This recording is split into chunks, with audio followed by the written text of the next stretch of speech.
जमीन दोबारा से लोगों के सामने बिछाई जाएगी जब हश्र का मैदान बर्पा होगा। उस वक्त हाफिज़ कुरान को का जो मर्तबा होगा वो 100 इंजीनियर मिलकर के उनका मुकाबला नहीं कर सकते। क्या मकाम होगा इस हाफिज़ कुरान का? एक बड़ा से बड़ा MD MBBS डॉक्टर आंखें फाड़ कर देखते रहे होंगे इन हाफिज़ कुरान के मकाम को देखकर। बड़ा से बड़ा वैज्ञानिक, बड़ा से बड़ा प्रोफेसर, बड़ा से बड़ा टीचर, बड़ा से बड़ा उद्योगपति आदमी कांप रहे होंगे। एक तरफ हो जाओ, क्यों? एक हाफिज़ कुरान आ रहा।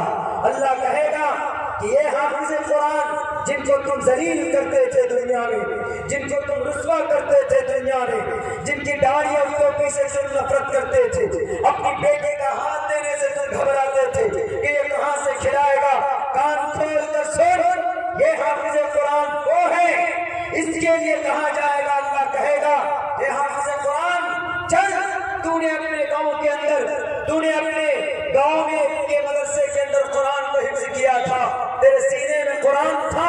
आज तेरा मकाम ये है कि कुरान को पढ़ और ऐसे 10 आदमियों को अपने दोनों हाथों में पकड़ ले जिन पर जहन्नम वाजिब हो चुकी होगी, जिन पर जहन्नम में जाने की मुहर लग चुकी होगी। दुनिया वालों, हुफ़्फ़ाज़ किराम को तौहीद हक़ारत की निगाह से देखने वालों, ये मकाम होगा। ज़ुबान मेरी है लेकिन ये हदीस रसूल की तशरीह कर रहा हूँ मैं। हदीस रसूल कभी झूठ नहीं हो सकती।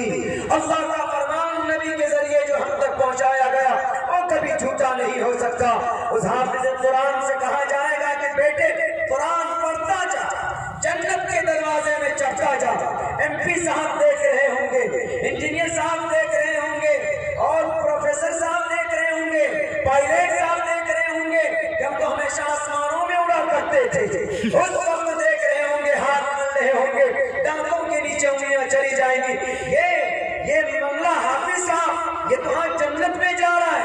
ये फजीलत है हाफिज कुरान की।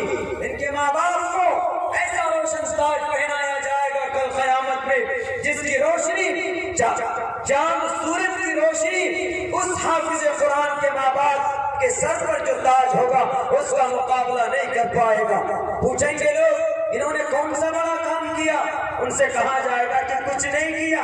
इन्होंने बड़ा कोई तीर नहीं मारा, हमारे यहाँ पहाड़ तोड़ कर नहीं आया, सिर्फ अपने बच्चे को मदरसे में पढ़ाया था, हाफिज कुरान बनाया था और उस बच्चे ने कुरान करीम के मुताबिक जिंदगी गुजारी, इसलिए इनका ये सम्मान है।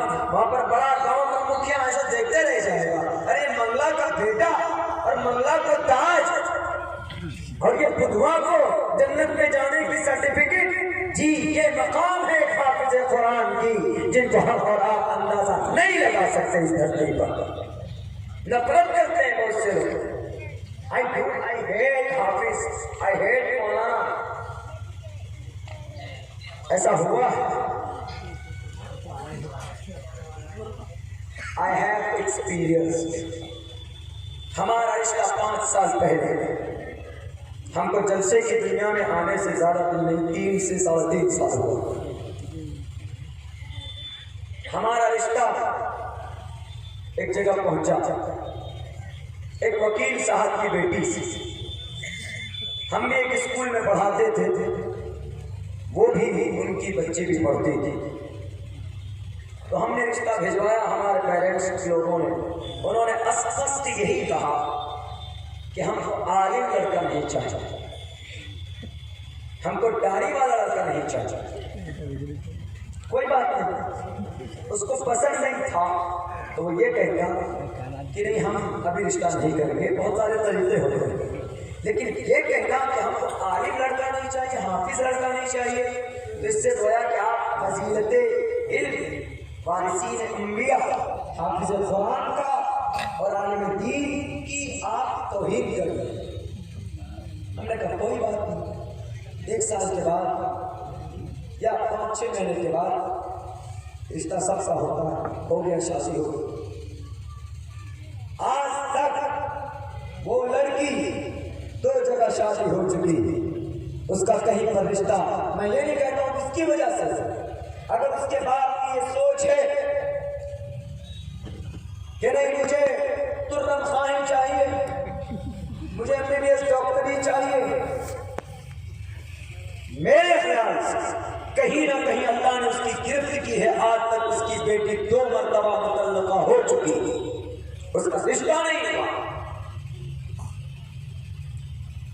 इसीलिए हम इनकी फजीलत को अगर जान जाए तो हम इनको सताना भूल जाए। हाफिज़ कुरान सर से पगड़ी बांधी जाती है। यहाँ पर भी कल क़यामत में 10 आदमियों को अपना आदमी नफ्सी नफ्सी का आलम में उतरा होगा। कब? जब महाप्रलय कायम होगी। बड़ा खतरनाक माहौल और मौका होगा, बड़ी भयानक आवाज होगी, लोग परेशान होंगे, नशे की हालत में होंगे, लेकिन वो नशा नहीं, बड़ी सख्त पकड़ और आजाद अल्लाह तबारक व तआला की तरफ से होगी। क़यामत हम लोग मानते हैं हिंदू भाइयों के इसको महाप्रलय बोलते हैं। हमने कुरान की आयत पढ़ी और कन्फर्म है कुरान जो कहता है सिर्फ मुस्लिम के लिए नहीं, बल्कि कुरान में जो लोगों यानी कहा कि ए मुसलमानों नहीं, ए लोगों, या अय्युहन नास, या अय्युहन नास तक़ू रब्बकुम, अल्लाह से डरो, इन्न ज़लज़लतस्साअति शैउन अज़ीम, क़यामत की घड़ी बड़ी खतरनाक होगी। यही मैसेज से अगर हम मुसलमान कुरान की इस अकीदे पर विश्वास रखते हैं तो हम चूंकि अपने कुरान का वफादार हैं, अपने अल्लाह का वफादार हैं। हम वफादार हैं मेरे हिंदू भाइयों।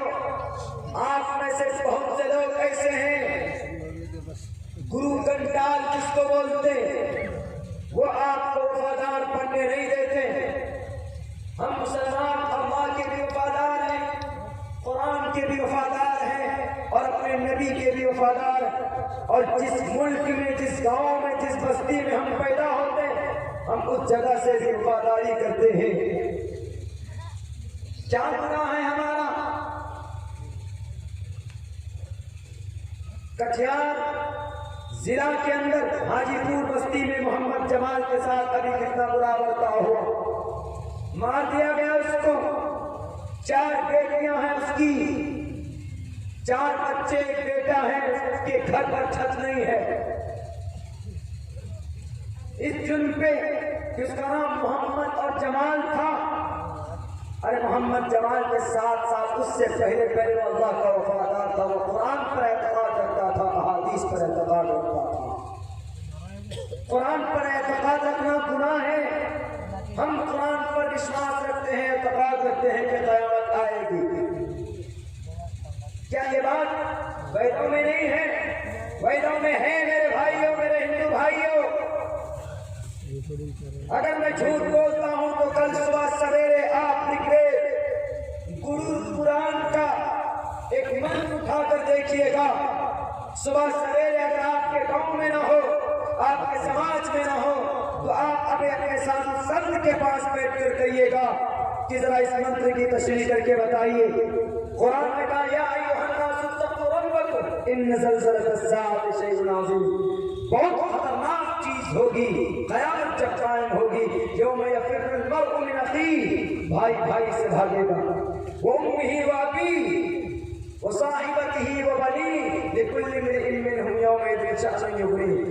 पूरी फैमिली वाले एक दूसरे से भागेंगे, एक दूसरे को देखकर छुपने की कोशिश करेंगे क़यामत के दिन।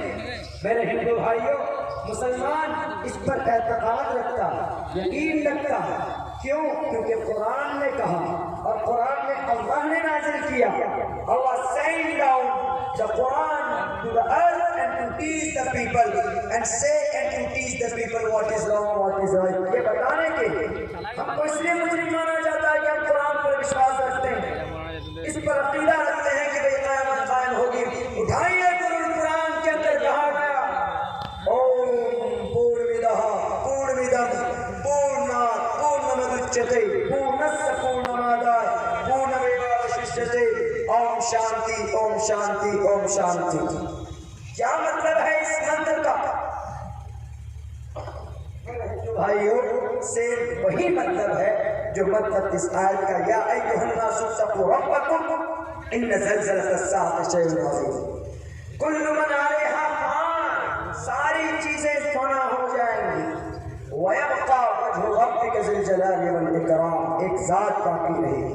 ओम पूर्णमिदः, शुरू करता हूं मैं आकार के नाम से, मकार के नाम से, सकार यानी विष्णु के नाम से, ब्रह्मा के नाम से, शिव के नाम से, यानी महेश के नाम से मैं ओम, इन तीनों खुदाओं का, परमात्माओं का शोध करके ओम बनाया गया। ओम आकार मकार सकार, विष्णु ब्रह्मा महेश के नाम से मैं शुरू करता हूँ। पूर्णविदः पूर्णविदम, जिस जात ने इस धरती को बनाया, इस जगत को बनाया, संपूर्ण जगत को बनाया, वही जात एक दिन इसको नष्ट करेगी, यानी एक दिन इसको पूरा करेगी। मतलब ये दुनिया खत्म हो जाएगी। क्या इसी को महाप्रलय नहीं बोलते मेरे हिंदू भाइयों? अब बताइए इसमें गुनाह की कौन सी बात है? अगर मुसलमान ने कुरान की बातों पर अमल कर लिया, आज कुरान के मानने वालों को मारा जाता, कुरान पर अमल करने वालों को डराया जाता, कुरान करीम की तालीम देने दिलाने वालों को दहशतगर्द कहा जाता, कत्ल होता है कहीं पर, खून होता है कहीं पर, गुनाह होता है कहीं पर, डायरेक्ट दौड़ करके आ जाते हैं यहाँ मदरसे। मौलाना साहब जिनकी सैलरी 5000 होती, जिनके हर महीने के आखिर के अंदर में कर्ज और फाके होते हैं, उनके घर पहुंच जाते हैं कि मौलाना के घर के अंदर तो तोप है, मौलाना के घर के अंदर तो AK-47 है, मौलाना के घर के अंदर तो बारूद है। पता चला कि जब ढूंढते हैं, खंगालते हैं तो कुछ नहीं मिलता, जैसे दारूद देवबंद की लाइब्रेरी छानी गई जी, कुछ नहीं मिलने वाले। इसलिए कि ये तशद्दुद परस्त न थे, न हैं, न रहेंगे। ये कुरान की बातों पर अमल करते हैं और ये कुरान करीम की तालीम अपने बच्चों को देते हैं। बताएं ये कुरान क्या है? ये कुरान फाइनल डिसीजन है अल्लाह तबारक व तआला का। ये कुरान फाइनल संविधान है ईश्वर की तरफ से। मेरे हिंदू भाइयों, मुसलमान अगर इस पर अमल करता है तो इसमें कोई गुनाह की बात नहीं। दुनिया की तमाम बुराइयां अल्लाह ने इस कुरान करीम के अंदर इसकी सुधार की बातें कही। जिना कैसे मिटे? कुरान करीम के अंदर कहा गया कि समाज के जवान और समाज के जवान बेटे और बेटियां अपनी निगाहें नीची कर ले, अपनी निगाहें नीची कर ले। किसमें कहा गया? कुरान में कहा गया, साफ लफ्जों में कहा, कुल्लिल मुमिनीन यग़ुज़्ज़ू मिन अब्सारिहिम व यहफ़ज़ू फुरूजहुम। मेरे नौजवानों, मेरे नौजवान साथियों, कौम की रीढ़ की हड्डियों, आप इस मिल्लत की तकदीर है, हम इस कौम की रीढ़ की हड्डी। अल्लाह ने आपको मुखातब करके कहा, कुल्लिल मुमिनीन यग़ुज़्ज़ू मिन अब्सारिहिम। मेरे हिंदू भाइयों, जरा थोड़ी देर आप गौर से सुनिएगा, हमारा कुरान क्या कहता है और आपका वेद क्या कहता है। जिना दुनिया की बहुत बड़ी बीमारी, बहुत बड़ा गुनाह है, पाप है। किसी का रेप करना और किसी का बलात्कार करना। कुरान ने कहा कि रेप से कैसे बचा जा सकता है। दुनिया वालों के पास रेप से बचने का कोई उपाय नहीं है, लेकिन इस्लाम के पास है। एक बड़े नेताजी ने, लाल कृष्ण अडवाणी जी ने एक बात एक स्टेटमेंट में ये कहा कि जो जिना करता है उस जानी को डेथ पेनल्टी मिलनी चाहिए। किसी ने पूछा कि सर इससे बचे कैसे? उन्होंने कहा कि आई डोंट नो, हमको मालूम नहीं कैसे बचे। तो एक आलिम से कहा कि जिना क्या? उन्होंने कहा कि गुनाह का बचे कैसे? कहा मैं कुरान पढ़कर बताता हूँ, कुरान में उसका तरीका। कुरान में कह दिया, अल्लाह जवान बेटियां भी अपनी निगाहें नीची कर ले, दोनों अपनी अपनी निगाहों की हिफाजत करे और गैर महरम के सामने कोई गैर महरम से टच में ना आए। मोबाइल के जरिए और एंड्रॉइड मोबाइल के जरिए, चैटिंग के जरिए, टिकटॉक के जरिए, फेसबुक के जरिए, ट्विटर के जरिए, इंस्टाग्राम के जरिए एक दूसरे से कनेक्ट में ना आए। रातों को 3-3 बजे जाकर एक दूसरे को मैसेज ना करें। कौन कहता? कुरान कहता है, कुल्लिल मुमिनीन, तमाम मसाइल इसी से निकलते हैं। वला तक़रबुज़्ज़िना इन्नहु कान फ़ाहिशा। मोबाइल में ना जाओ व्हाट्सएप पर कि किसी लड़की का मैसेज नंबर मिल गया तो उसको फौरन लिख दिया I like you the most, मैं तुम्हें बहुत पसंद करता हूँ। आहिस्ते आहिस्ते पहुँचते पहुँचते उंगली पकड़कर कंधा पकड़ लेते हो और कंधा पकड़ते ही ऊपर फलान मारने की कोशिश करते हो। वला तक़रबुज़्ज़िना, करीब मत जाओ जिना के। मोबाइल है तो सही इस्तेमाल करो, व्हाट्सएप यूज करते हो तो सही इस्तेमाल करो, फेसबुक यूज करते हो तो सही इस्तेमाल करो। समाज की बहू बेटियों को परेशान करने के लिए नहीं। ये हुक्म कहाँ से मिलता? वला तक़रबुज़्ज़िना सीना। आज आपने लिखा आई लाइक द मोस्ट, मैं आपको बहुत पसंद करता हूँ। कुछ दिन के बाद वो उधर से मैसेज कर देगी आई मिस यू, मैसेज लिखकर भेज दिया। बातें बढ़ती है, उसके बाद फिर रातों को 2 बजे बात होगी, वो उधर से फोन करेंगे, आप इधर से मैसेज कीजिएगा कि हमको नींद नहीं आ रही है, I want to meet you, अब हम आपसे मिलना चाहते हैं। आहिस्ते आहिस्ते आप करीब आ रहे हैं, आहिस्ते आहिस्ते शैतान अपने चाल में कामयाब हो रहा है। लेकिन ऊपर वाले ने पूरी ताकत, पूरी जोर लगा कर कहा वला तक़रबु ज़िना, करीब मत जाना। लेकिन आज हमारे जवान मानेंगे नहीं, मानते नहीं। आज हमारे धार्मिक स्थान हमसे छीने जा रहे हैं। आज हम नमाज पढ़ने पर आजाद हैं, हम नमाज नहीं पढ़ते।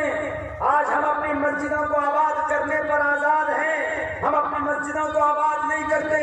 आज हम सोशल वर्क करने पर आजाद हैं, हम नहीं करते।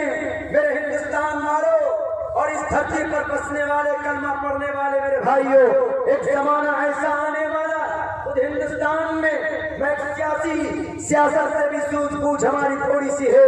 हम अंदर जाकर हमने ये तहकीक की है कि हिंदुस्तान को एक ऐसा राष्ट्र बनाने की पूरी कोशिश और प्लानिंग की जा रही है कि हमारा आप तसव्वुर नहीं कर सकते। दूसरे दर्जे का शहरी बनाया जाएगा। और आप बेखबर हैं, जवान सो रहा है, जवानों ने रोल मॉडल बना लिया है फिल्म इंडस्ट्रीज के हीरोज को। उन्हीं की कमर को देखकर, उन्हीं की 6 पैक को देखकर आप 6 पैक बनाते हो कि हम भी डिप्स लगाएंगे, 6 पैक बनाएंगे। तुम 18 पैक बनाओ, कोई फिक्र की बात नहीं है। लेकिन तुम ये नीयत रखो कि हम अगर जिम करते हैं तो अल्लाह की इबादत करेंगे, हम अगर जिम करते हैं तो अल्लाह तबारक व तआला की दीन की खिदमत के लिए हम अपनी ताकत को इस्तेमाल करेंगे। इन्नमल आमालु बिन्नियात, आपका कोई भी अमल इबादत के अंदर शुमार होगा। आज क्यों हम पर जुल्म के पहाड़ तोड़े जा रहे हैं? ये जो कुरान हमारे बीच में है, कुरान के जो अहकामात हमारे बीच में है, ये सिर्फ कुरान तक महदूद है, हमारी जिंदगी के अंदर नहीं। हमारे जवानों को देखिए तो हर वक्त कान में लीड लगाएंगे, मोबाइल के अंदर बिजी रहेंगे, 2-2 बजे रात तक मोबाइल के अंदर बिजी रहेंगे। नमाज छोड़ देंगे जो फर्ज है, नमाज नहीं पढ़ेंगे, कभी कुरान करीम की तिलावत नहीं करते, सूरह फातिहा नहीं पढ़ना जानते। तो यही वजह है कि आज सारे बादशाह आप पर मुसल्लत है। आप हक पर होने के बावजूद भी आपको जालिम करार दिया जाता है, हमारा घर तोड़ा जाता है, और घर तोड़ने वालों को, जालिम को भी घर दे दिया जाता है कि तुम ही लेकर जाओ। हमसे कहा जाता है कि तुम मुजरिम नहीं हो, you are innocent person, तुम तो मासूम हो, फिर भी कहा जाता है कि तुमको 5 साल जेल में रहना होगा। कौन सी नीति है ये हिंदुस्तान की? इंडियन कॉन्स्टिट्यूशन में ऐसा कुछ नहीं लिखा है, कहीं पर भी कोई बात नहीं लिखी। लेकिन क्यों ऐसी सिचुएशन आ गई? क्योंकि हम मुसलमान नहीं हैं। जिना से बचने का रास्ता अल्लाह ने कुरान में बयान किया। तो आज जिना का रास्ता खुद हम मुसलमान जिना में मुलव्विस होते जा रहे हैं, हम मुसलमान खुद बदीज होते जा रहे हैं। क्या कुरान में ऐसी बातें जो वेदों में नहीं? जी नहीं, एक्सप्लेन के साथ। तो हमारे मौलाना साहब ने कहा कि जिना से बचने का रास्ता कुरान में है। औरतें पर्दे में रहे, समाज के नौजवान अपनी निगाहें नीची करके रखे। मेरे हिंदू भाइयों, क्या आपके यहाँ नहीं है? आपके यहाँ भी है।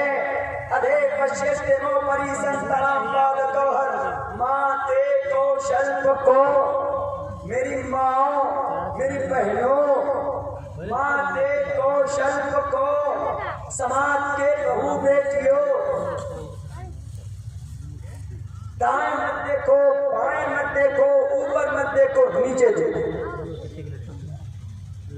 पूछे उन ब्रह्मनिज्म से, उन हिंदुत्व के लीडर से जो आज हिंदू भाइयों को अंधकार में रखा। यहाँ पर एक मंदिर है, इसके अंदर तस्वीर है, मूर्ति है काली माता की। कौन थी ये काली माता? ये दुर्गा माता की एक साध्वी, एक उनका भेष, उन्होंने अवतार लिया था, काली माता। कौन है ये काली माता? जी, इस धरती का सबसे बड़ा राक्षस को वध करने वाली ये काली माता जो यहाँ बैठी है। अब पूछे हिंदू भाई साधु संतों से नहीं बताया, रावण का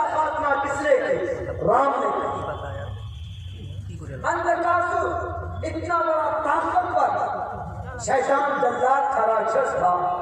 बड़े बड़े परमात्मा भी, ब्रह्मा जी, विष्णु जी, शिव जी, खुदा वो आजिज आ गए, उनको खत्म नहीं कर पाए। जिनको अंधकार रावण से भी बड़ा, उनको खत्म नहीं कर पाए। आखिर के अंदर इन्होंने मनन किया, सारे खुदाओं ने, परमात्माओं ने मिलकर। मेरे हिंदू भाइयों एक अजीम नॉलेज देने जा रहा हूं। मनन किया, मनन करने के बाद एक ताकत प्रकट हुई, एक ताकत प्रकट हुई। उसी ताकत का नाम रखा गया था भगवती माँ, और उसी भगवती माँ ने दुर्गम राक्षस का वध किया था। उसी दुर्गम राक्षस का वध करने की वजह से उनका नाम पड़ा था दुर्गे माता। यही दुर्गा माता है जिनके 9 रूप हैं, 9 रात में जिनकी पूजा होती है, नवरात्रि जिसको बोलते हैं, यही दुर्गे माता की पूजा होती है नवरात्र के अंदर। दुर्गे माता, ब्रह्मचारिणी, काली माता। ब्रह्मचारिणी एक नाम है और एक नाम, 9 नाम इनके हैं।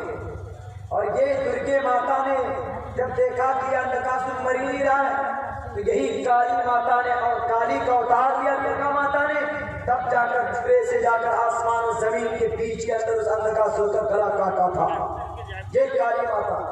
लेकिन सुनिए मेरे हिंदू भाइयों, क्यों अवतार लिया था दुर्गे माता ने काली माता का? दुर्गे माँ ने काली का अवतार क्यों लिया?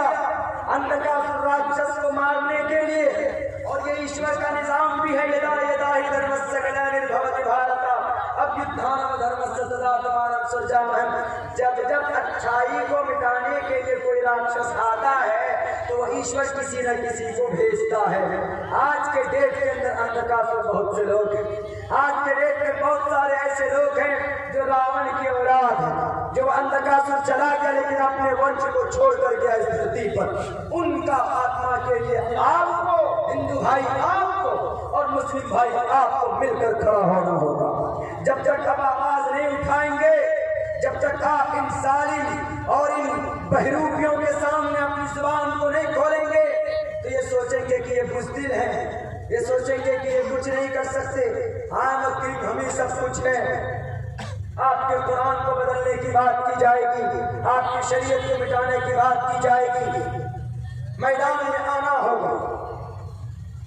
और जब तक नहीं आएंगे तो होगा नहीं। हमारे आलिम दीन ने उनको बताया कि हमारे कुरान में दुनिया के तमाम मसाइल का हल लिखा हुआ। पहले कुरान को पढ़कर तो देखिए, पहले कुरान को समझकर तो देखिए कि इस कुरान में लिखा क्या। अगर हम मुसलमान कुरान को मानते हैं तो चूंकि हमारे अल्लाह ने कहा तो हम उसको मानते हैं। मेरे हिंदू भाइयों, अगर मुसलमान नमाज पढ़ता है तो उस पर आपको आपत्ति नहीं होनी चाहिए। क्यों? नमाज का जिक्र भी होता है, चूंकि नमाज का ऑर्डर देता है, चूंकि कुरान ने कहा। लेकिन हिंदू भाइयों, क्या श्री रामचंद्र जी ने हनुमान जी को नहीं कहा था? जब हनुमान जी ने कहा था कि how can I pray to God, हम अल्लाह की इबादत कैसे करें, हम ईश्वर की भक्ति कैसे करें, तो श्री रामचंद्र जी ने कहा कि घबराने की कोई जरूरत नहीं, तुम्हें मैं बताता हूँ तुम्हें ईश्वर की भक्ति कैसे करनी। मुझे दे ज्ञान को डरा कार्य चतुर्दर देव चंद्र का पंचम बिंदु संयुक्ता। मतलब ये है कि सीधे खड़े हो जाओ। पथमादार का जीवा सीधे खड़े हो जाओ। और जब हम नमाज पढ़ते हैं तो भी सीधे खड़े हो जाओ। दियो दिव्य मुझे दे झुक जाओ, यानी दंडवत करो, यानी सजदा। और मुसलमान जब नमाज पढ़ता है तो सजदा करता है। तृतीयान को डरा कार्य, तीसरे नंबर पर कुल्ली मारो, कुल्ली मार कर बैठ जाओ। और जब मुसलमान कायदे में जाता है, सजदे के बाद जब बैठता है तो कुल्ली मार कर बैठता है। तृतीयान कोडला का चतुर्दर देव चंद्र का, चौथे नंबर पर थोड़ा सा झुक जाओ। जब मुसलमान रुकू करता है तो थोड़ा सा झुक जाता है। पंचम बिंदु संयुक्ता, पांचवें नंबर पर शरीफ आदमी की तरफ बैठ जाओ। और जब कायदा अकीदा में मुसलमान बैठता है तो पूरे शरीफ इंसान की तरह बैठता है।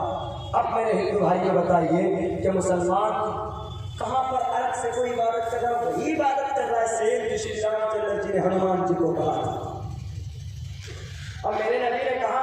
सल्लू रअयतुमूनी कमा उसल्ली, ऐसे ही नमाज पढ़ो जैसे मैं नमाज पढ़ता हूँ। ऐसे हजरत जिब्रील ने जो मोहम्मद को नमाज का तरीका बताया था, वही नमाज का तरीका सेम श्री रामचंद्र जी ने 3000 साल पहले हनुमान जी को बताया था।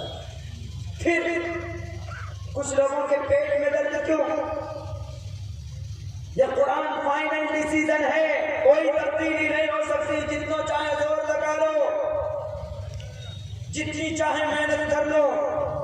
अल-यौमा अकमलतु लकुम दीनकुम व अतममतु अलैकुम निअमती व रज़ीतु लकुमुल इस्लाम दीना। साफ लफ्ज़ों में अल्लाह के कुरान में अल्लाह ने अपने कुरान में बयान कर दिया, ये दीन मुकम्मल है। अल-यौमा अकमलतु लकुम, और इशारा मैलों में भी किया गया। यज्ञम परचुचाम्यम सददतुतो निवोस्ति कबरितम पूर्वियम कदम कस्तति विभारती।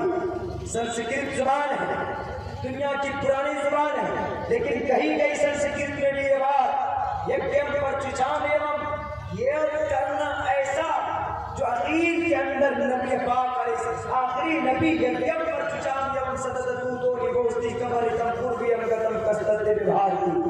पूर्वज ने तुम्हारे जो तरीका बताया था नमाज का, वही आखिरी तरीका बताकर जाएंगे एक बहुत महान व्यक्ति। और नबी पाक अलैहिस्सलातु वस्सलाम ने ये तरीका बताया, आप अलैहिस्सलातु वस्सलाम ने सिखाया। मेरे भाइयों, मेरे मुस्लिम भाइयों, आपसे बार-बार ये गुजारिश की जाती है कि ये जलसा सिर्फ इसलिए नहीं कि फलां साहब आएंगे तो उनकी तकलीफ सुनेंगे, उनको देखेंगे। इस जलसे से कुछ सबक लेकर के जाइए। हिंदुस्तान के हालात बहुत खराब हैं। पिछले माजी के वाक़यात को सामने रखकर आपको बलि का बकरा बनाया जाता, आपको मारा और पीटा जाता, आपको डराया और धमकाया जाता, आपको गुलाम बनाकर रखा गया 70, 65 साल से। हम और आपने कुर्सी की न तो लालच की थी, न करते हैं, न आइंदा करेंगे, लेकिन उन्होंने हमारे आपका नाजायज इस्तेमाल किया और आज आपको इतना डरा दिया एनआरसी के नाम पर, ये कह दिया कि हिंदुस्तान के अंदर घुसपैठ के बाहर निकालेंगे। एनआरसी के नाम पर डरे हुए हैं। माफ कीजिएगा, ये सियासी बात नहीं है एनआरसी वाला, बल्कि ये लोगों को डराया गया। कुछ लोग अपने फायदे के लिए सिर्फ मुसलमानों के को डराने के लिए, खौफ पैदा करने के लिए कहा गया कि हिंदुस्तान में एनआरसी लागू हो और ये सिर्फ मुसलमानों पर लागू हो। तुम्हारे दादा की घर की खेती नहीं है एनआरसी के मुसलमानों पर लागू कर दोगे। एनआरसी सब पर लागू होता है। ये मुसलमान घुसपैठ है। अभी आपने सुना होगा कि सोने की चिड़िया, किसने बनाया सोने की चिड़िया हिंदुस्तान को? अकबर बादशाह ने। कोहिनूर कौन लाया हिंदुस्तान में? शाहजहां बादशाह, बाबर के खानदान से, मुगलिया खानदान से। उसके सिंहासन पर पीछे यहाँ पर कोहिनूर था लगा हुआ। ये इतिहास की बात है। हमारे जवान इतिहास की बात नहीं जानते। हमारे पढ़े लिखे तबके के अंदर भी बहुत ज्यादा सुस्ती कोताही आ गई है कि वो अपनी हिस्ट्री और इतिहास को लोगों के सामने पेश नहीं करते। एक बात याद रखिए, हम अगर अपने इतिहास को नहीं बोलेंगे तो हमारी इतिहास मिटा दी जाएगी। इतिहास जिंदा रहता है बोलने पर, इतिहास सामने रहता है उसका एक्सप्लेन करने पर, वरना इतिहास को मिटाकर रख दी जाएगी। कोहिनूर सिंहासन पर पीछे रखा हुआ, ईरान से आया था ये कोहिनूर। लाया कौन था? शाहजहां बादशाह लाया था। और पता है कोहिनूर की कीमत कितनी थी? You don't know about that. आपको मैं बताता हूँ कोहिनूर की कीमत उस वक्त इतनी थी।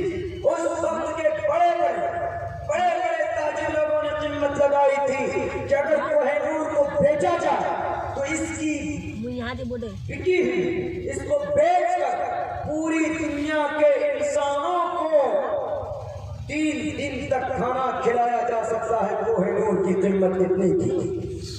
अंग्रेज क्यों आया था? इसी कोहिनूर को लेने के लिए।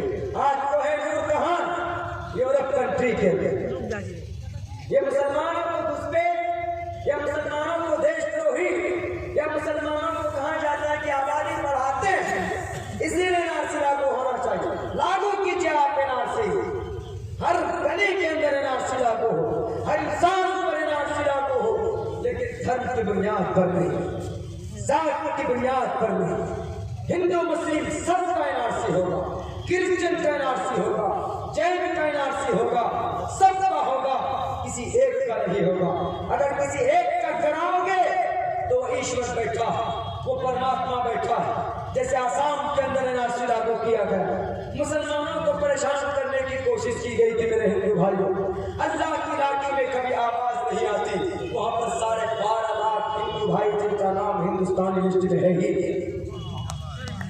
12.5 लाख 19 लाख में से अल्लाह हमारा मुहाफिज है। नहीं चाहिए हमें कुर्सियां, नहीं चाहिए हमें ताकत, हमें तो मदरसे की आजादी चाहिए, हमें तालीम दीन की आजादी चाहिए, कुरान करीम की तालीम की आजादी चाहिए, हमें नमाज पढ़ने की आजादी चाहिए, हमें अपने मस्जिद की आजादी चाहिए, हमें अपने शरीयत के अमल की आजादी चाहिए। हमें नहीं चाहिए कुर्सी, हमें नहीं चाहिए किसी की तर्जुमानी, कौन पार्टी जीते कौन हारे, कोई लेना देना नहीं। हमको अपने अल्लाह की इबादत की आजादी चाहिए। हमारे बच्चों को तालीम मिल जाए कुरान की, उसकी आजादी चाहिए। हम अपने बच्चों को मदरसा भेज रहे हैं, सहारनपुर, महाराष्ट्र, हैदराबाद, हमारे बच्चों को जाने की आजादी मिलनी चाहिए। रास्तों में जब पकड़ लेते, जेलों में ठूस देते मासूम बच्चों को, क्या मिलता है? जिनको पकड़ना चाहिए, जो देश के गद्दार हैं, जो देश के अंदर बम फोड़ते हैं, उनको तो पकड़ते नहीं। मासूम बच्चे 5-5, 6-6 साल के जो चलना नहीं जानते, उनको पकड़कर जेल में डाल देते। इन मदरसों की चेकिंग तलाशी होती, क्या मिलेगा? ज्यादा से ज्यादा तलाश करोगे तो मिसवाक मिल जाए, ज्यादा से ज्यादा तलाश करोगे तो कुरान का नुस्खा मिल जाए, ज्यादा से ज्यादा तलाश करोगे तो अदर की शीशियां मिल जाए, और ज्यादा तलाश करोगे तो लोटे स्टॉप के हुए मिल जाएंगे। बम का खोला कभी मदरसे में नहीं मिल सकता। भूल गए उस वक्त की तारीख को, हिंदुत्व और नफरत फैलाने वालों। जब जालिम अंग्रेज आया था तो इस देश के इन्हीं मदरसे के अंदर पढ़ाने वालों ने सर पे कफन बांध कर जालिम अंग्रेज को भगाया था। भूल गए उस तारीख को? अगर तुम्हें तारीख याद न हो तो आइए नई दिल्ली के अंदर इंडिया गेट की तरफ दीवार में जाकर देखिए, इन्हीं मदारिस के अंदर पढ़ाने वाले मुजाहिदीन का नाम आज भी मिलेगा। इन्हीं मदारिस के अंदर कुरान करीम की तालीम दिलाने वाले मौलाना फजल हक खैराबादी 23 साल तक माल्टा में क्यों रहे? उनकी कब्र आज भी माल्टा में, किस लिए? घूमने गए थे, टूरिस्ट थे वो? नहीं, जालिम अंग्रेज ने डाला था। क्यों डाला था? वो इस देश को बचाना चाहते थे। इन्हें घुसपैठ कहा जाता। 2200 किलोमीटर का सड़क किसने बनवाया इस हिंदुस्तान में? किसने बनाया? शेरशाह सूरी ने बनाया। कौन था? अल्लाह का नेक बंदा मुस्लिम बादशाह था। हमारे इतिहास को मिटा रहे, कोई फायदा नहीं होगा। हिंदू मुसलमानों के बीच में नफरत फैलाने से तुम्हें कुछ नहीं मिलेगा।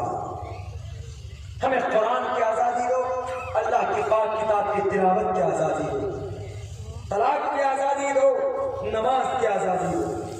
लेकिन मेरे भाइयों, मैं बोल रहा हूं उनके लिए, जालिम लोगों के खिलाफ। बात कह रहे कि वाह बहुत अच्छा, आपका खून गर्म हो, लेकिन कभी आपने देखा कि आपके ऊपर इतनी सारी परेशानियां क्यों आई?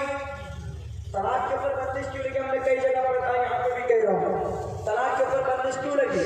क्योंकि छोटी छोटी बातों में बीवी को तलाक दे देते हैं। बीवी को तलाक छोटी बात पर, वो भी तलाक का गलत रास्ता इख्तियार करते हैं। तलाक का जो बेटर रास्ता वो तरीका हम इख्तियार करते हैं, और तलाक जब दे देते हैं तो हलाने का जो गलत तरीका है उसको इख्तियार कर लेते हैं। तब जाकर तुम डर उठे, तब जाकर तुम ईमान करो, तब जाकर तुम मीडिया वाले बैठ जाते हैं किसमें डिबेट करने के लिए हलाने पर।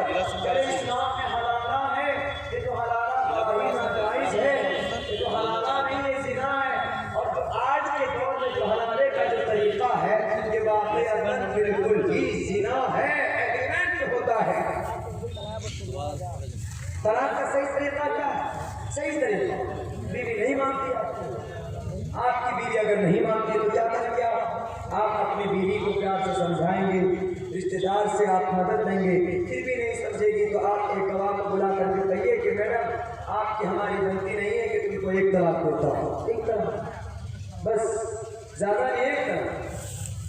1 महीने का टाइम है भी आपके पास, अल्लाह चाहेगा तो इसमें 1 महीने के अंदर सुधार हो जाएगी, बीवी आपके पास रहेगी और आप अपने तलाक को वापस ले लें। इस महीने में नहीं सुधार, अगले महीने में एक प्रोसेस कीजिए, 2 से 3 महीने का टाइम मिलेगा आपको, उसको नहीं करेंगे, मैं थोड़ी सी बात होगी कौन बीवी को तलाक दे दे। उसके बाद फिर क्या होता है, 3 तलाक देने के बाद काजी साहब के पास पहुँचेंगे, वो काजी साहब जो पैसा देख करके, गांधी जी की फोटो देख करके और वो गुलाब वाला नोट देख करके वो फौरन मसला बदल देते कि कोई बात नहीं, हरारा जरूर एक ही रास्ता हराने का, कोई हराने का रास्ता नहीं है तलाक देने के बाद। मुरव्वजा हरारा, ये जो हरारा करवाते हैं पैसे देकर, कहते हैं कि 2-3 दिन के लिए निकाह कर लो, उसके बाद फिर तुम तलाक दे देना, फिर तुम्हारी बीवी तेरे पास आ जाएगी। ये हरारा नहीं है मेरे भाइयों, उलमा किराम बैठे उनसे आप पूछ सकते हैं, ये जिना का एक तरीका है। हरारा होता है, हरारा करवाया नहीं जाता। हरारे का तरीका क्या, बीवी को आपने छोड़ दी, बीवी आपकी चली गई, उसके माँ बाप ने रिश्ता और कर दिया, इत्तेफाक से वो शौहर मर गया या एक्सीडेंट हो गया या उसको भी तलाक दे दी, इत्तेफाक आपका इसमें कोई अमल नजर नहीं। अब लोग ये नहीं सोचते कि मेरा पहले ही सोच ठीक था, उस औरत ने पैगाम निकाह भेजा, तो अब ये पहले वाला शौहर से निकाह कर सकता है, क्योंकि उसकी जो दूसरी शादी हुई थी वो ऑटोमेटिकली निकाह है हरारा होना चाहिए। ये वाला जो हरारा हम लोग करते हैं कि नहीं तलाक दे दी कोई बात नहीं, किसी और से कर दो निकाह और उससे बोल दो में तुम तलाक दे देना, ये एक तरह का ज़िना है, ये हरारा नहीं है, हरारे का गलत तरीका। और मीडिया वालों को कौन सा मालूम है, यही वाला मालूम, वो तो बोलेगा ही, उसके सुनने सामने हमारी जुबान खुलती नहीं, हम डर जाते हैं, नहीं हाथ में हथकड़ी लग जाएगी, या हमारे से बोलने वाले हैं तुम तो बोलने नहीं देते। हम पर फोन आया, एक बड़े मंत्री साहब था, सड़क बनाने वाले मंत्री जी, अब्दुल्ला साहब आप क्यों बोलते हैं, आप एक काम कीजिए, आप हमारी पार्टी को, हमारी तंजीम को ज्वाइन कर लीजिए। हमने कहा क्यों, क्या होगा फायदा, भला आप जो चाहेंगे, जहाँ जो चीज़ मांगेंगे आपको दिया जाएगा। हमने कहा कि हमारे जो रियासती लीडर हैं, हमारे जो कायद हैं, वो अल्लाह तबारक व तआला के फरमान को मानता है, अल्लाह के संविधान को मानता है, मेरे ईमान को तुम खरीद लो, ये हो नहीं सकता। बोला कि आप अगर नहीं आएंगे तो आपकी जुबान पर बंदिश लगानी पड़ेगी। हमने कहा कि कलिमत अफजलुल जिहाद कलिमत हक़्क़िन इंद सुल्तानिन जाइर, इस दौर के अंदर हम तलवार से तो जिहाद नहीं कर सकते, लेकिन जो बुराइयां हमारे समाज में है, जो बुराइयां हमारे मुल्क में है, इस बुराई के खिलाफ जालिम बादशाह के सामने दुनिया के अंदर बात कह देना, उनकी आंखों में आंखें डालकर कह देना, ये सबसे बड़ा जिहाद कहलाता है। और जब तक मेरे बदन के अंदर खून का ये कतरा है, ये अब्दुल्ला सालिम बोलता रहेगा, हिंदुस्तान की इतिहास को तुम लाख बदलने की कोशिश करो, अब्दुल्ला बोलता रहेगा, तुम लाख बाबर बादशाह को बदनाम करो, मैं कहता रहूंगा कि बाबर गलत नहीं था, बाबर हिंदू मुसलमानों को लेकर चलने वाला आदमी था। तुम लाख कहो कि 11 साल तक मुस्लिम बादशाहों ने हिंदुस्तान की ईंट से ईंट बजा दी, तुम लाख कहो कि औरंगजेब ने मंदिर तोड़वाई, मैं कहूंगा कि औरंगजेब ने मंदिर नहीं तोड़वाई बल्कि मंदिर को बनाने में उन्होंने सहयोग किया था। तुम लाख बदनाम करो औरंगजेब को कि वो जालिम बादशाह था, मैं कहूंगा कि औरंगजेब नेक बादशाह था, वो नमाज पढ़ता था, तहज्जुद पढ़ता था, हिंदू भाइयों का दिल न टूटे उसके लिए काली माता का मंदिर बनाता था। यकीन न हो तो कामाख्या देवी की मंदिर उठाकर देख लो, किसने बनाया, औरंगजेब बादशाह ने बनाया। उज्जैन की महाकाली की मंदिर उठाकर देख लो, किसने बनाया, औरंगजेब ने बनाया। ये वाराणसी बनारस के अंदर काशी विश्वनाथ की मंदिर किसने बनाया, मैंने 28 तारीख को ही वाराणसी के अंदर ये बात कही थी, किसने बनाया, औरंगजेब बादशाह ने बनाया। हमने कहा कि तुम लाख बुराई कर लो औरंगजेब की, मैं हकीकत को सामने रखता रहूंगा। मेरे बदन के अंदर जब तक अल्लाह तबारक व तआला ने एक जान दी है, बीवी सुमैया ने जो मकाम, जो आंखों में आंखें डालकर अबू जहल का कहा था, या अबू जहल मुझे जो करना हो तू कर ले, ये सुमैया पास नहीं आ सकती है, मैं उसी जिन्नत को जिंदा करूंगा। तुझे जितनी ताकत अपनानी हो, तुझे जो करना हो मेरे ऊपर तुम करो। मैं कहूंगा हमको हिंदुस्तान का फंडामेंटल राइट हमको हासिल है, हिंदुस्तान का संविधान मुझे इजाजत देता है, हमारा हिस्ट्री क्या है, हमारी तारीख क्या है, हम हिंदुस्तान में क्या चाहते हैं, हम लोगों के सामने रख सकते हैं। अगर तुम रावण अगर तुम दज्जाल के बेटे हो तो एक बात मत भूलना, अल्लाह ने फिरौन को भी जमीन में धंसा दिया, अल्लाह ने कारून को भी जमीन के तह तक पहुंचा दिया।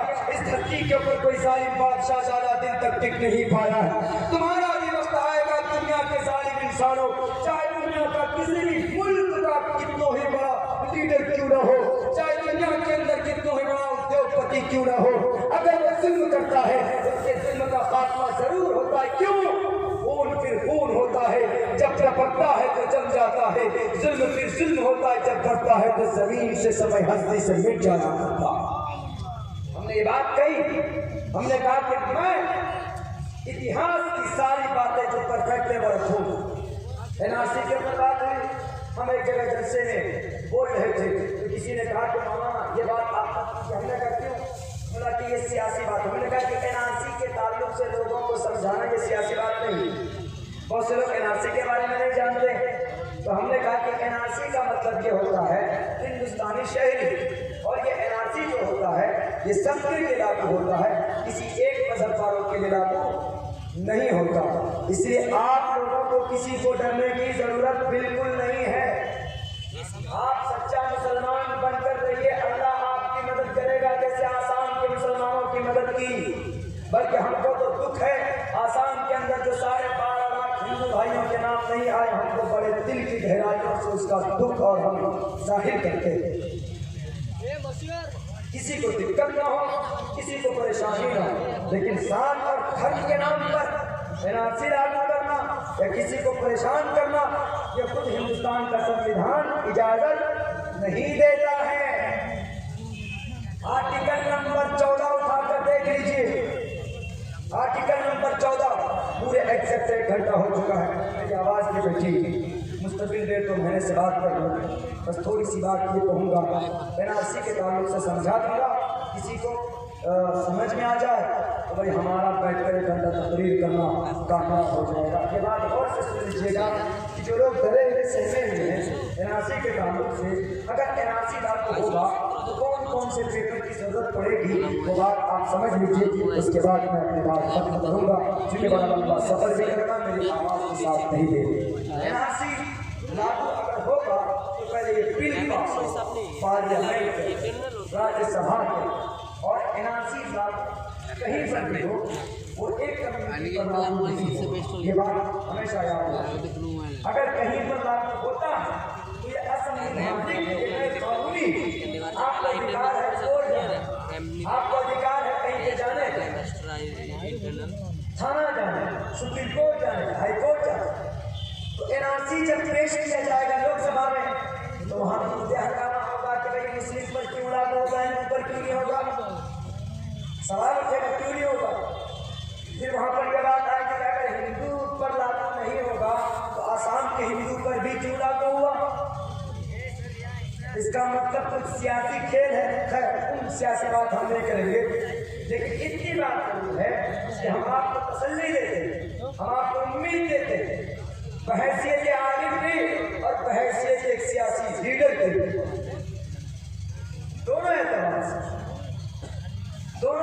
से मैं आपको यकीन दिला रहा हूं, अगर एनआरसी सिर्फ मुस्लिम पर होगा, पहले बात तो हो नहीं सकता, इम्पॉसिबल, बिल पास। अगर होगा तो हम एहतजाज करेंगे, हम सुप्रीम कोर्ट जाएंगे, हम हाई कोर्ट जाएंगे, हम पूछेंगे एनआरसी के अंदर कौन सा पेपर चाहिए। अगर एनआरसी लागू होता है सबके लिए, सपोज दैट एनआरसी का बिल पास हो गया, सबके लिए पास हो, हिंदू मुस्लिम सबके, तो हम तो चाहते हैं कि एनआरसी लागू हो सबके लिए, आज से हो जाए, कल से हो जाए। अगर लागू होता है तो कौन से पेपर की जरूरत पड़ेगी आपको, खाता खिसरा के बाला इसकी चक्कर में नहीं पड़ा। जिसके पास है नाम सही है तो अच्छी बात है, जिसके पास नहीं है, बहुत से लोग ऐसे, बहुत से क्या 75% लोग ऐसे जिनके पास इतनी जमीन नहीं, उनके पास के बाला भी एक ध्यान दियो, वो क्या दिखाएगा। 1950 से 1987 के बीच में जो पैदा हुआ है हिंदुस्तानी, एक ग्रुप देते, एक 87 तक पैदा हुआ, 50 से 87 तक एक ग्रुप, कोई एक ग्रुप दे दीजिए। आप कहेंगे कि उस वक्त तो ना तो राशन कार्ड था, ना तो लाइसेंस था कुछ, और ना तो आधार कार्ड था और ना तो वोटर कार्ड था, क्या करेंगे? आप ये कहिएगा कि कोई बात नहीं, 1984 में जो इलेक्शन हुआ था MP का, तो उस इलेक्शन में आपका नाम होगा, वही आपके लिए एक प्रूफ बन जाए। 1987 के बाद से लेकर सन 2003 तक जो आदमी पैदा हुआ, उसको 2 प्रूफ चाहिए। 2 प्रूफ। कौन कौन सा? एक तो अपना प्रूफ चाहिए और एक अपने अब्बा का प्रूफ चाहिए। 2 प्रूफ। 87 के बाद जो पैदा हुआ उसको 2 प्रूफ। 87 से पहले जो पैदा हुआ उसको 1 प्रूफ। सन 2003 के बाद जो पैदा हुआ उसको भी 2 ही प्रूफ चाहिए, लेकिन उसमें 1 प्रूफ बढ़ेगा, 2 ही प्रूफ शुमार होगा। एक तो अपना, एक उसके अब्बा का, लेकिन साथ में अम्मी का। 3 हो गया। वहाँ पर एक बशक्रे 3 है, लेकिन एक ही 2 ही प्रूफ है। तो कौन सी बड़ी बात है? जो आदमी 87 के बाद पैदा हुआ उसके पास आधार कार्ड बन गया है, वोटर कार्ड बन गया है। जो आदमी 2003 के बाद पैदा हुआ उसके पास आधार कार्ड बना हुआ, कोई दिक्कत ही नहीं, कोई प्रॉब्लम ही नहीं, इसलिए घबराने की जरूरत नहीं। अल्लाह की जात पर भरोसा रखो। सबसे पहली बात, अल्लाह के कानून को मानो। तो हिंदुस्तान के कानून को सिस्टम इंशाअल्लाह तबारक व तआला, ऐसे ऐसे शेर हैं हिंदुस्तान में, ऐसे ऐसे मुजाहिद लोग हैं हिंदुस्तान में कि जो इन बातिल ताकतों की आंखों में आंखें डालकर आपके हुकूम को छीनने की ताकत रखते हैं। बेशक बेशक। आपकी दुआ चाहिए और आपकी मदद चाहिए और आपका इत्तेफाक चाहिए। ऐसे कोई भी हो, हिंदू में हो, मुसलमान में हो, कोई भी हो, जो आपके हुकूक की बात करे, आप लोगों को उनका साथ देना चाहिए। अल्लाह से दुआ करता हूँ, अल्लाह कहने सुनने से ज़्यादा अमल की तौफीक अता फरमाए।